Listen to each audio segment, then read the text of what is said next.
Hello students, welcome to the fourth lecture of this lecture series on optical instruments in the course on basic instruments. I am Lalit Shukla.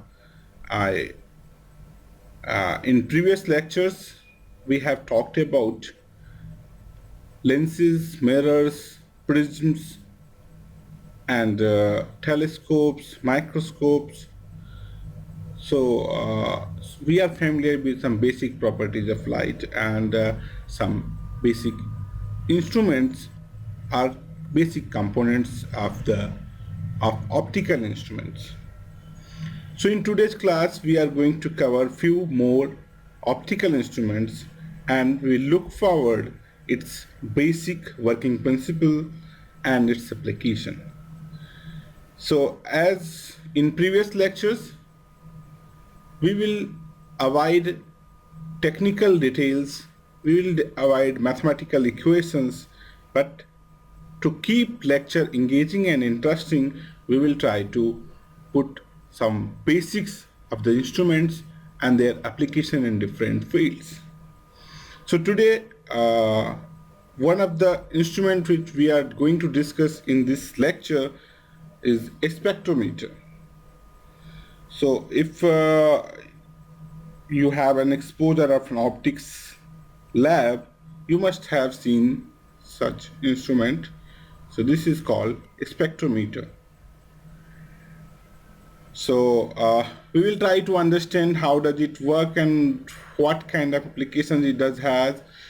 And this is very basic type of it, and we have more advanced version of it in research laboratories. So this course is basically targeting first year undergraduate students with physics major. So here we are just trying to introduce the instruments and their working principle. So let me read it, what is written on the slide, and will explain you. Spectrometers are instruments used to measure and analyze the properties of materials and substances. Based on what? Interaction of light with matter. How light interact with the matter. By this, to have an idea about this interaction, we can get information about properties of materials, and the spectrometer is helping us to do that. So how they work? The spectrometers work by splitting light into its constituent wavelengths, like the name spectro. So it makes an spectrum of different wavelength. If we have a light, and what it does, it splits light into its constituent wavelength and measuring the intensity of light at each wavelength. So जो light जो हम signal उसको देंगे उसके अलग अलग wavelength को separate कर सकता है और उसकी इंटेंसिटी मेजर कर सकता है. This is what an spectrometer does. तो ये स्पेक्ट्रोमीटर्स कहाँ कहाँ यूज होते हैं? बहुत सारे जगह यूज होते हैं. केमिस्ट्री में, फिजिक्स में, बायोलॉजी में, एनवायरमेंटल साइंसेस में. There are a lot of places, a lot of fields where we use these instruments to get some information. So now we are familiar with what is this instrument. Now let us try to understand on what basic principle it does work. So basic principle of a spectrometer is that when light interact with the matter, it can be absorbed, transmitted or reflected. This all it can happen with the light. अगर कोई material है उस पर अगर light पड़ती है तो या तो कुछ लाइट एब्जॉर्ब हो सकती है या ट्रांसमिट हो सकती है या रिफ्लेक्ट हो सकती है. All this things could happen with the light. So the amount of light absorbed or transmitted at particular wavelength depends on the properties of material or substance being studied.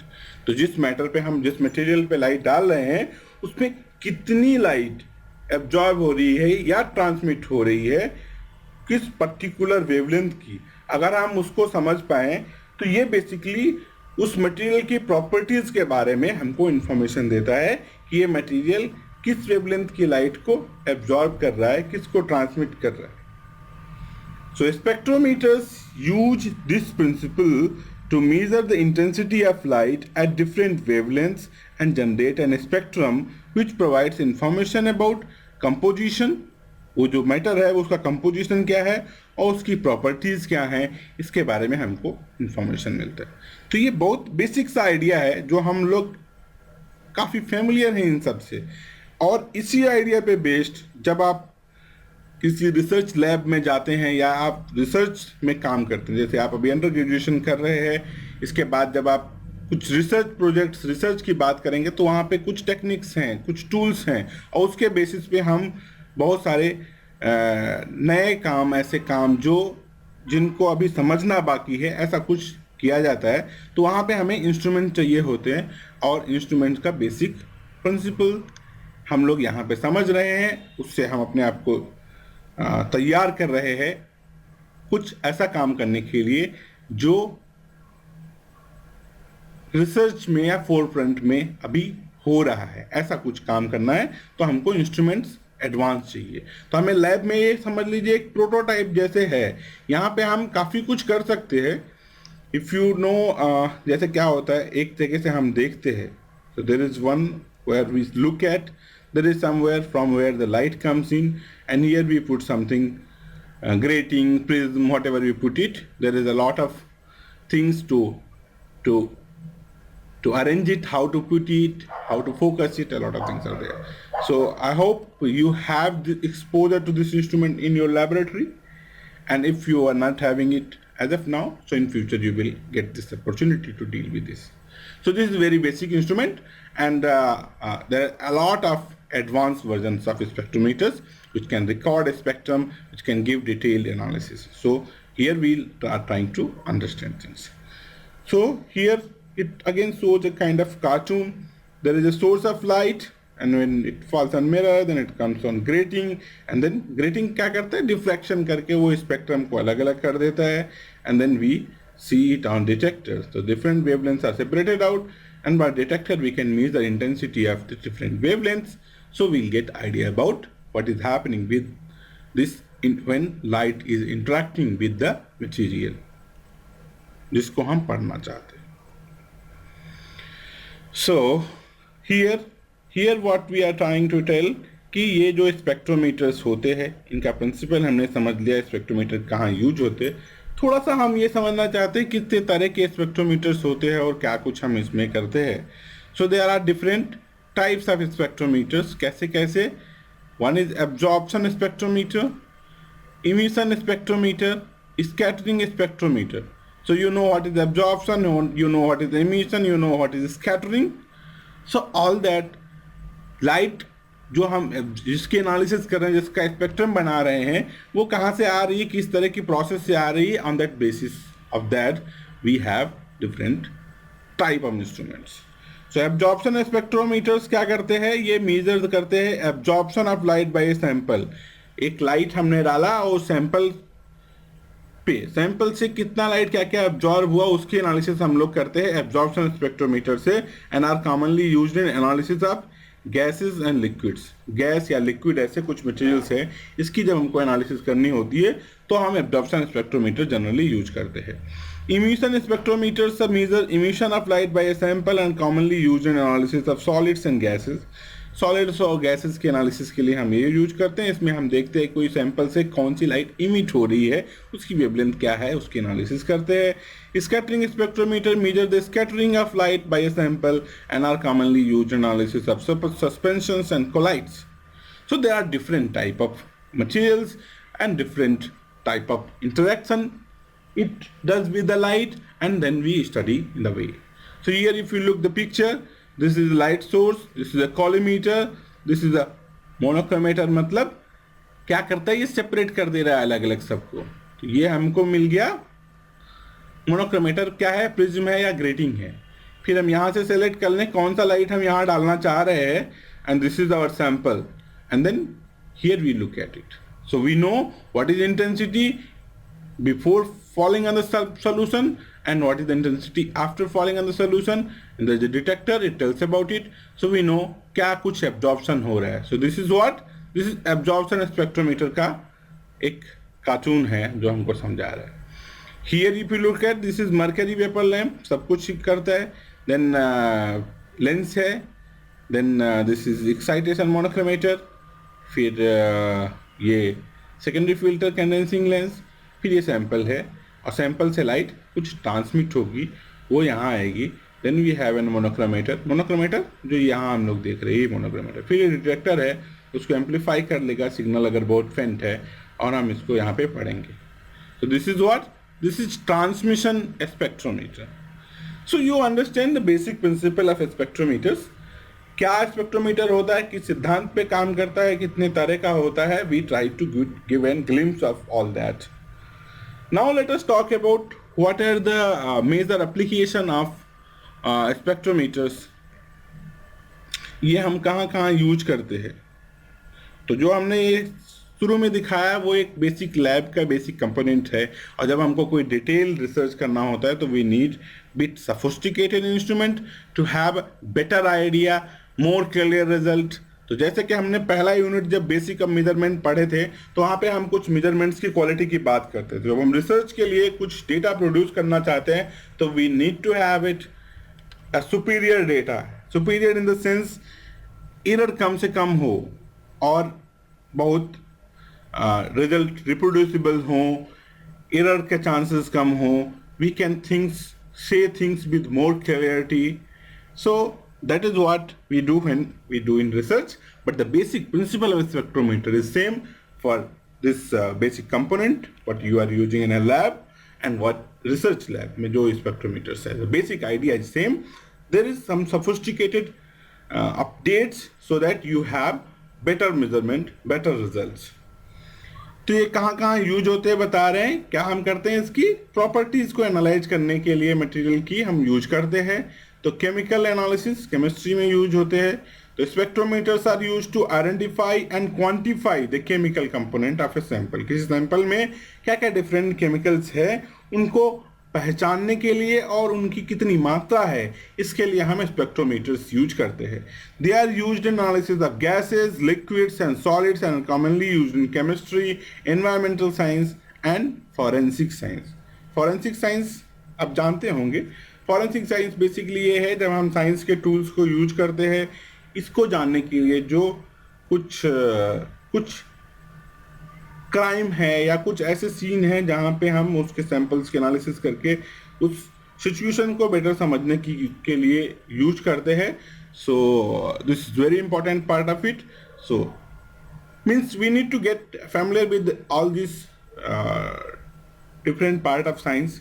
So here those people who are interested in law, those people who are interested in science, so this is like a combination of something where you understand how the scientific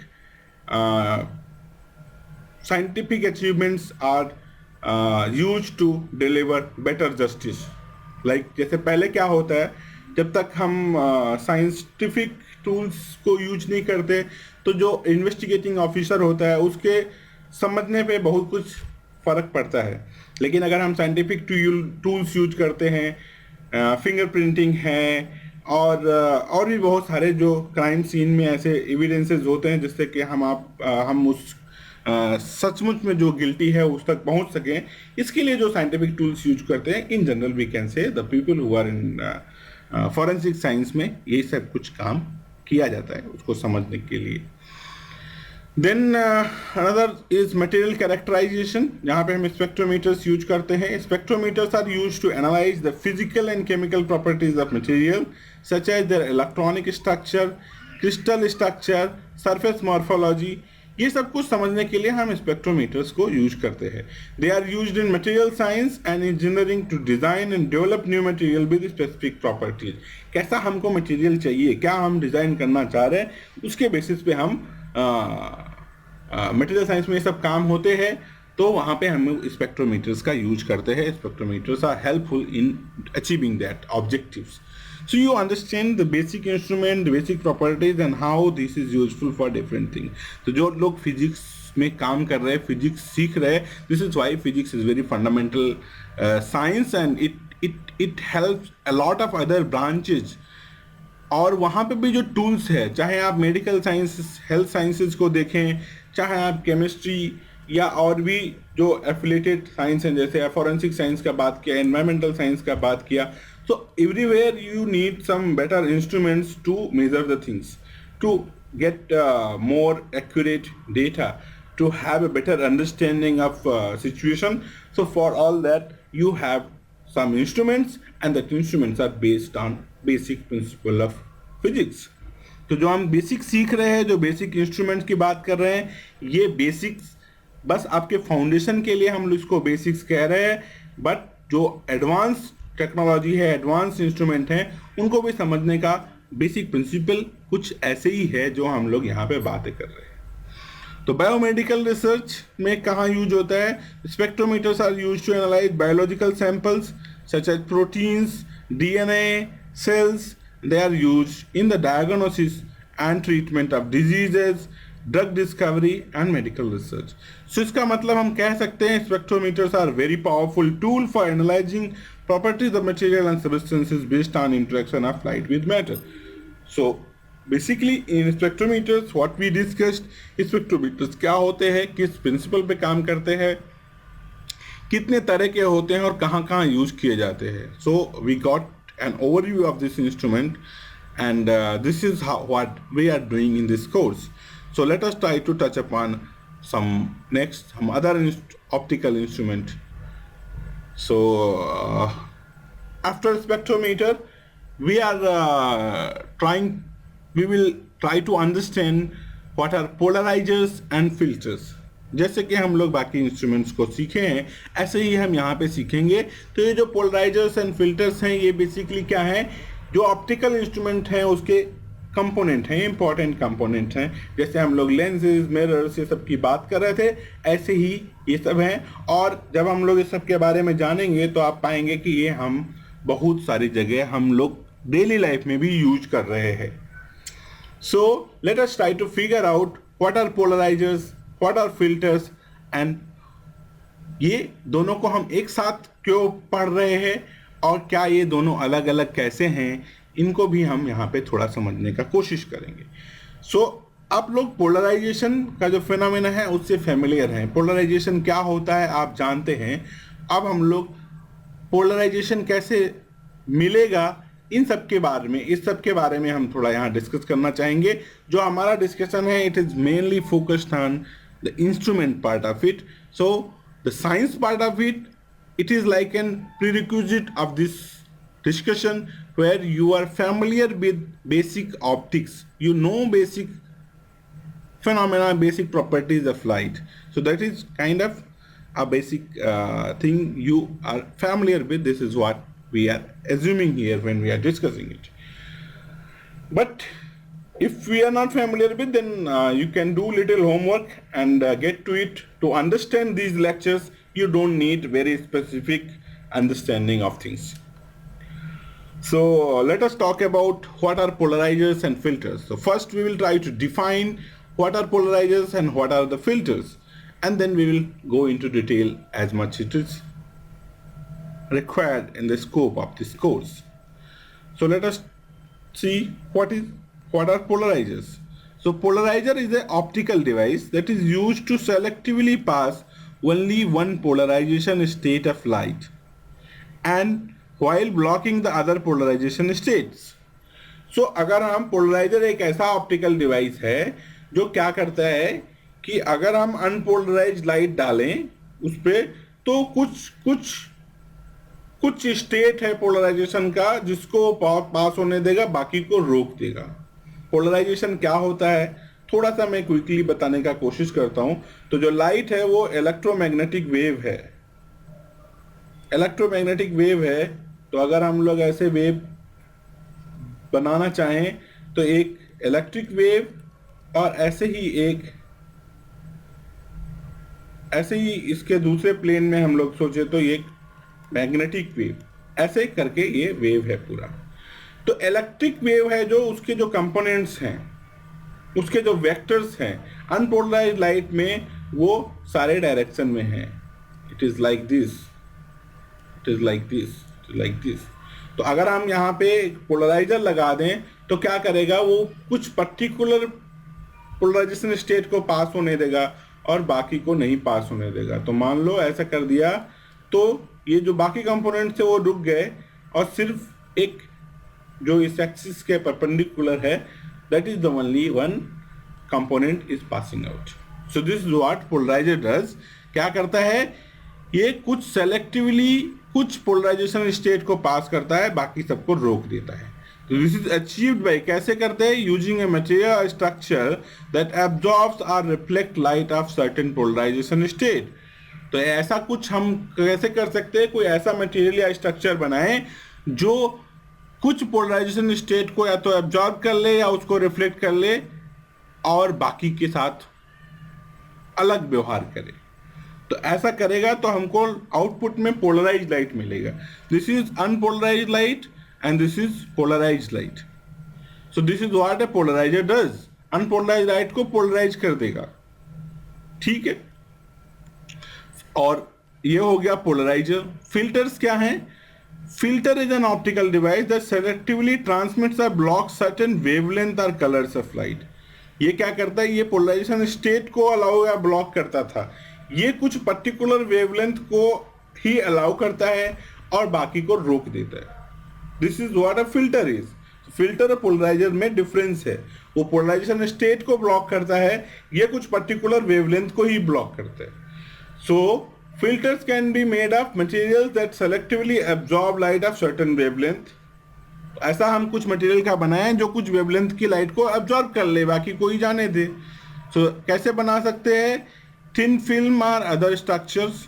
thin film कुछ बना लें किसी material का जो कुछ particular wavelength को absorb करता है, कुछ पर्टिकुलर वेवलेंथ को ही पास होने देता है, तो हम ऐसा बना दें। तो ऐसा करके हमको फिल्टर मिल जाएगा by providing to produce constructive or destructive interference of certain wavelength of light।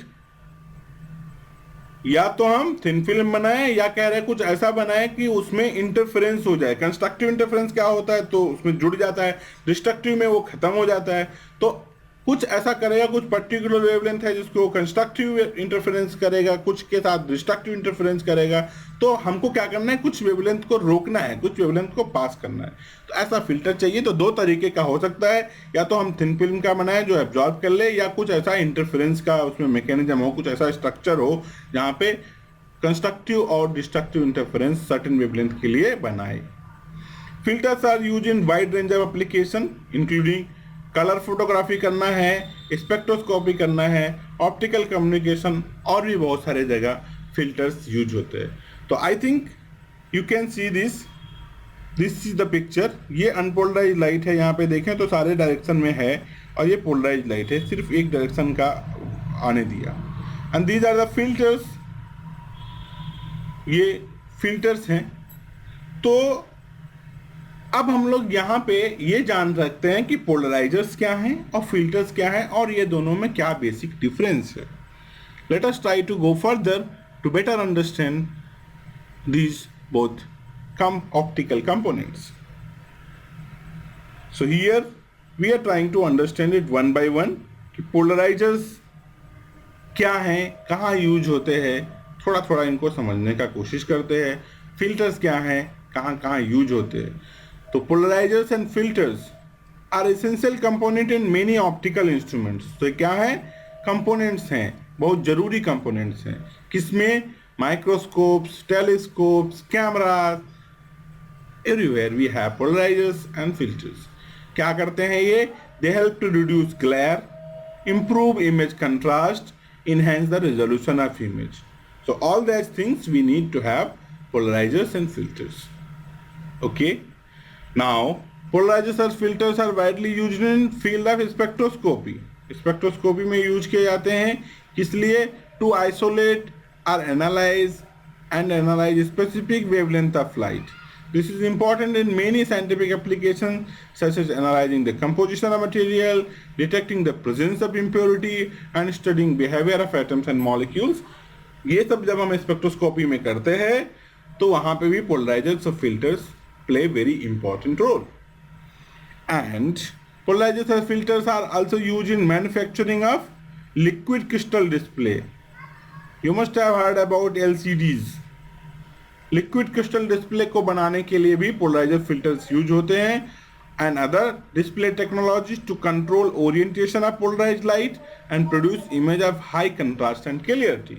To produce image, better image, जैसे अब एलसीडी है, पुरानी जो टीवीज थी उनकी जो स्क्रीन थी, अभी जो स्क्रीन है उसमें जो इम्प्रूवमेंट्स हैं वहाँ भी हम कहीं ना कहीं पोलराइजर्स और filters play very important role to produce better images with high contrast and clarity. और कहाँ यूज होते हैं ये? Optical communication systems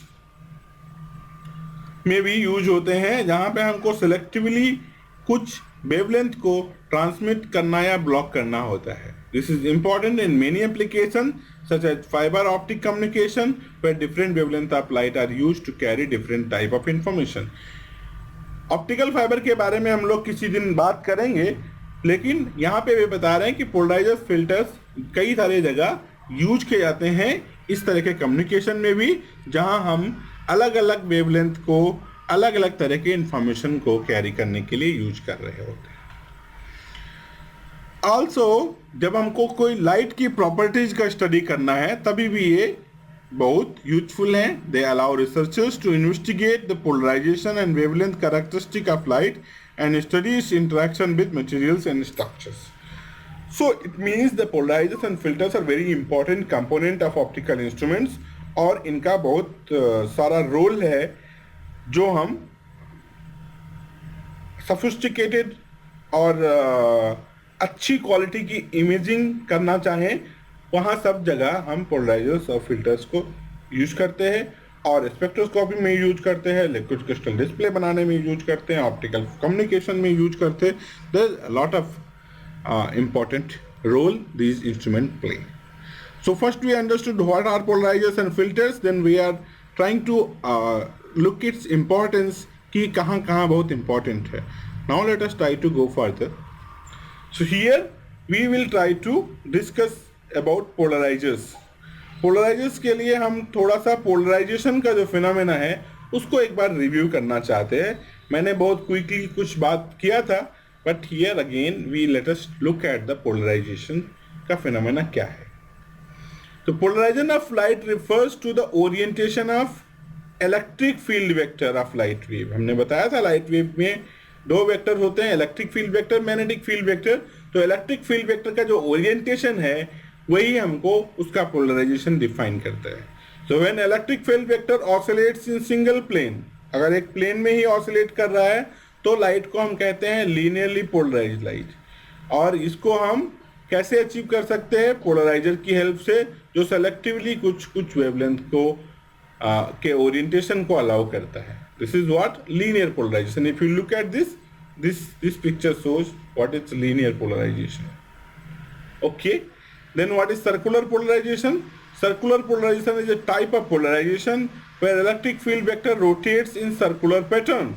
Circularly polarized light can be created by passing linearly polarized light through a quarter wave plate. एक quarter wave plate होता है, optics में इसके बारे में हो सकता है आपने पढ़ा हो, लेकिन अभी यहाँ पे हम क्वार्टर वेव प्लेट के डिटेल में नहीं जाएंगे.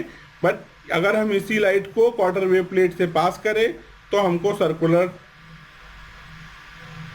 सर्कुलर पोलराइजेशन मिलेगा. This is what circular polarisation is. और एक दूसरा है इलेक्ट्रिकल पोलराइजेशन. ये कैसा है? जिसमें electric field vector rotates in electrical pattern. Electrical polarised light can be created by passing linearly polarised light to the half wave plate. Quarter wave plate से pass करेंगे तो सर्कुलर पोलराइजेशन मिल जाएगा, और half wave plate से pass करेंगे तो electrical polarisation मिल जाएगा. Polarisation क्या होता है हमने समझा, और पोलराइजेशन तीन तरह का पोलराइजेशन जिसकी भी हमने बात किया. अब हम लोग थोड़ा बात करें कि पोलराइजेशन कैसे करते हैं. तो polarisation can occur through a variety of phenomena such as reflection, refraction and scattering. Reflection, refraction और स्कैटरिंग, इन सबसे हम लाइट को पोलराइज कर सकते हैं अगर करना चाहे तो. When light is reflected from surface at certain angle, कुछ एंगल होता है जिसको ब्रूस्टर्स एंगल कहते हैं, हो सकता है आपने ब्रूस्टर्स लॉ का नाम सुना हो. तो क्या होता है, जो रिफ्लेक्टेड लाइट है वो लीनियरली पोलराइज हो जाती है। अगर कहीं पे किसी सरफेस पे हम लाइट डाल रहे हैं और कुछ एक पर्टिकुलर एंगल है उस पे अगर डालें तो जो रिफ्लेक्टेड लाइट होगा वो लीनियरली पोलराइज्ड होगा।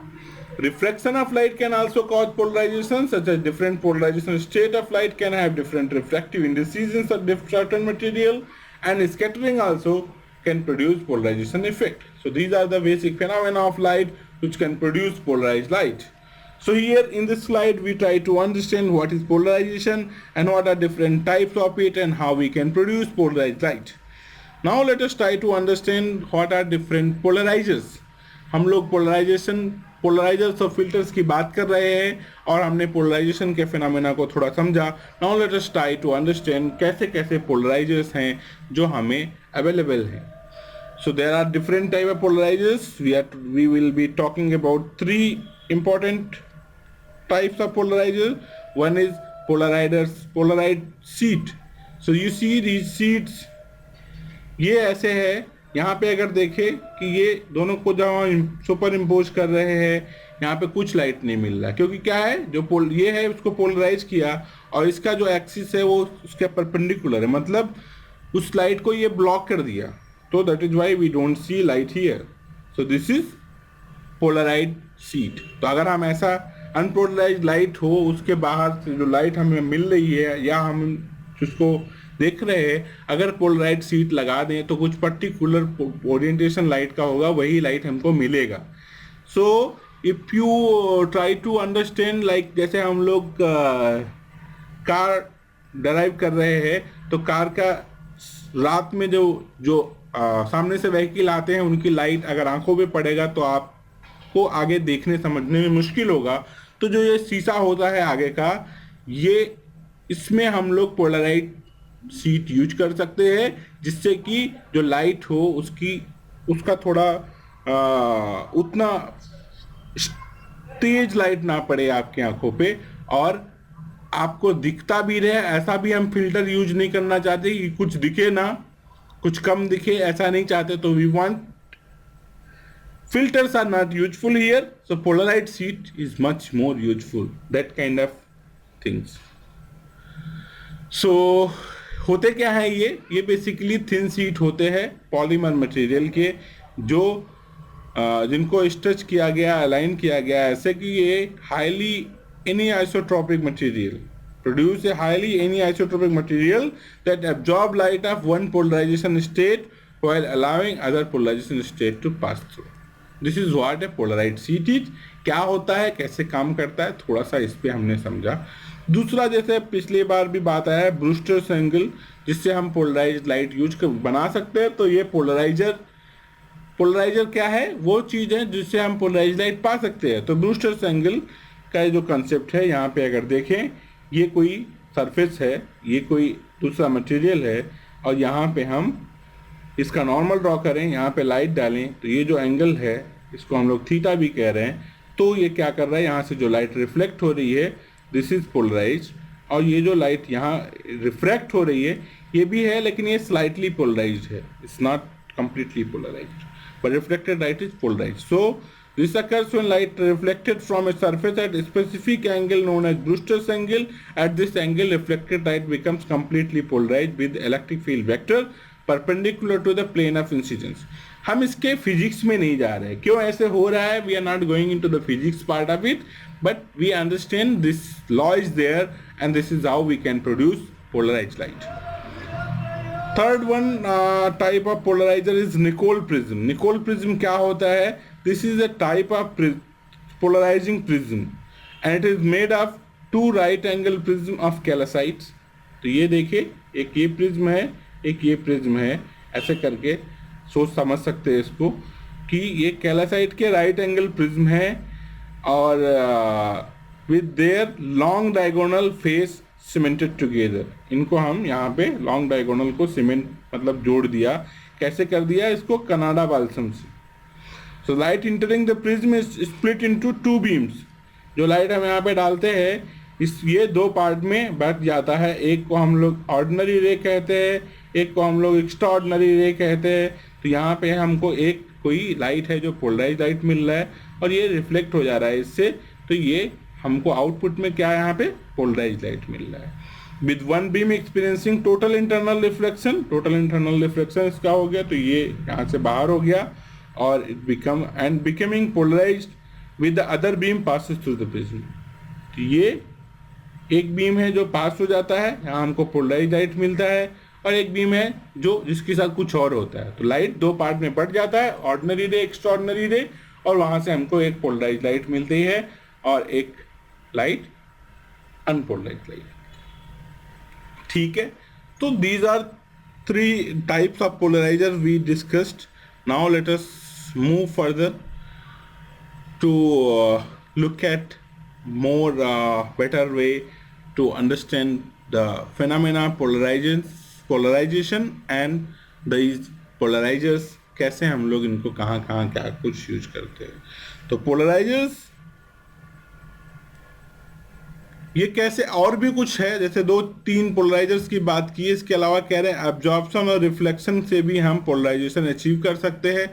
Material such as polarized sheet selectively absorb light of one polarization state, allowing other polarization state to pass through. Reflective polarizers, on the other hand, use series of thin films that produce constructive interference for one polarization state and destructive interference for other.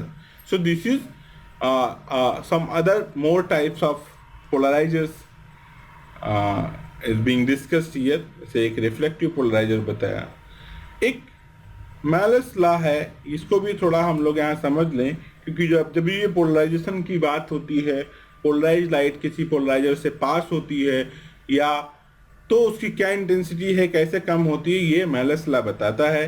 It is a very fundamental law of polarise light that describes the intensity of polarise light passing through a polariser as a function of angle between polariser and polarisation direction of incident light.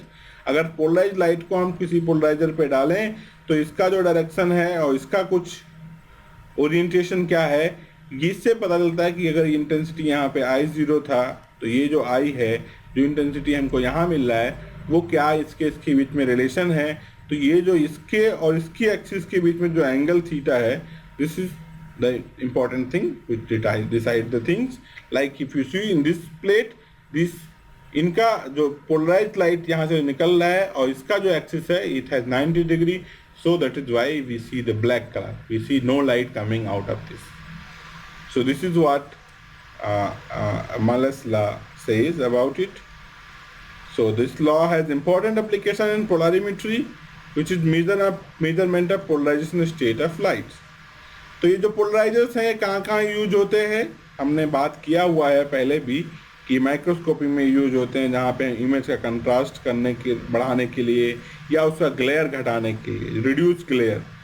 तो ये polariser glare कम करने के लिए use होते हैं। यही चीज़ हम लोग जैसे भी मैं कार के लिए बात कर रहा था, कार जब आप रात में ड्राइव करते हैं, सामने से जो व्हीकल है उसकी लाइट का जो लाइट पड़ रहा है उसका ग्लेयर कम हो जाए, इसलिए हम पोलराइजर्स यूज करते हैं। They are also used in polarimetry to measure polarization state of light in various applications such as material characterization, sensing and biomedical imaging. यहाँ पे हम लोग इनका यूज करते हैं। Polarizers are also used in LCD displays where they control the orientation of polarized light to produce image of high quality, high contrast and clarity. So these are all about polarizers. Now let us focus on filters. Filters क्या होते हैं and filters क्या होते हैं, हमने इसके बारे में बात किया कि ये कुछ पर्टिकुलर वेवलेंथ को एब्जॉर्ब कर लेते हैं, कुछ पर्टिकुलर वेवलेंथ को अलाउ करते हैं, इसी से हम इनको ही फिल्टर्स कहते हैं। और हमने थोड़ा बहुत वहाँ पे भी बात किया था, यहाँ पे हम लोग बात करें तो ये बेसिकली दो क्लासेस हैं जिनमें हम इनको डिवाइड कर सकते हैं। वन इज एब्जॉर्प्शन फिल्टर, जो कुछ ऐसे मटेरियल के बने हैं जो पर्टिकुलरली कुछ वेवलेंथ को ही पास होने देते हैं और कुछ वेवलेंथ को एब्जॉर्ब कर लेते हैं। तो this filter work by selectively absorbing a specific wavelength of light while allowing others to pass through. They are typically made of colored glass or plastic and they are commonly used in photography to create a specific color effects. तो ये सब filters हम camera में भी use करते हैं जिससे कि हम डिफरेंट कलर इफेक्ट का इमेज में देख सके। और दूसरे फिल्टर्स है इंटरफेरेंस फिल्टर्स। ये क्या होते हैं? These filters work by reflecting or transmitting certain wavelength of light through interference effect So they are typically made of thin films of dielectric materials that have been deposited onto a substrate. तो ये दूसरे तरह के filters हैं जो interference के effect पे काम करते हैं, और ये भी वही काम कर रहे हैं. फिल्टर्स मतलब कुछ पर्टिकुलर वेवलेंथ को ही पास होने देंगे, किसी को रोक देंगे, किसी को एब्जॉर्ब कर लेंगे. इंटरफेरेंस में क्या होगा, कंस्ट्रक्टिव डिस्ट्रक्टिव इंटरफेरेंस करेंगे. जो कंस्ट्रक्टिव इंटरफेरेंस करेगा वहाँ का लाइट हमको दिखेगा, वो वेवलेंथ हमको दिखेगा. जिस वेवलेंथ के लिए डिस्ट्रक्टिव इंटरफेरेंस होगा वो खत्म हो जाएगा, वो हमको बाहर नहीं दिखेगा. So these are mainly two types of filters, और इनके क्या क्या प्रिंसिपल्स हैं ये हमने बात किया. Let us try to know bit more about filters. So the filters are used in various fields. कैसे काम करते हैं? ये काम करते हैं basically interaction of light with the material. Material से कैसे लाइट इंटरेक्ट करता है उसी प्रॉपर्टीज के बेस्ड होते हैं, उसी पे हम लोग समझ के फिल्टर बनाते हैं. तो जब लाइट किसी फिल्टर से पास होता है, ये उस मटेरियल से इंटरेक्ट करता है और क्या करता है, उसमें सेलेक्टिवली ट्रांसमिट्स और block certain wavelength. And the spectral transmission and spectral rejection of filter refer to the range of wavelength that the filter allows to pass through transmission, and जिसको ब्लॉक करता है वो रिजेक्ट करता है. तो ये basic property है कि मटेरियल की प्रॉपर्टीज पे कि लाइट के साथ कैसे इंटरेक्ट कर रहा है, उसी के बेसिस पे हम ये फिल्टर्स बना सकते हैं. फिल्टर्स कहाँ कहाँ यूज होते हैं? बहुत सारे फिजिक्स के फील्ड में यूज होते हैं, फिजिक्स और टेक्नोलॉजी में. In astronomy also they are used to isolate specific wavelength of light to study celestial objects. In microscopy, filters are used to selectively transmit or block specific wavelength of light to improve image contrast and reduce background noise. Spectroscopy में ये isolate करने के लिए काम करते हैं specific spectral lines को analysis के लिए, और ऑप्टिकल कम्युनिकेशन में ये अलग अलग specific channel of communication for high speed data transfer, उनको आइसोलेट करने के लिए हम फिल्टर्स का यूज करते हैं.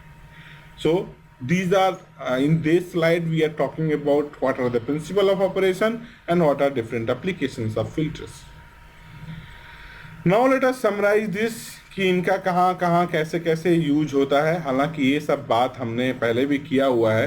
माइक्रोस्कोपी में कह रहे हैं कि क्या करते हैं, इमेज की क्वालिटी को इम्प्रूव करने के लिए, इमेज के कंट्रास्ट को बढ़ाने के लिए, बैकग्राउंड को घटाने के लिए पोलराइजर्स और फिल्टर्स यूज किए जाते हैं. Polarizing filter can be helpful to selectively block and transmit polarized light, which can improve clarity and contrast of the image. Photography में भी इनको यूज करते हैं. तो इसमें क्या करते हैं, कुछ particular spectral content of light and create specific colour effects. Color filters are used to selectively enhance or reduce certain color in the scene, while polarizing filter can help to reduce glare and improve color saturation.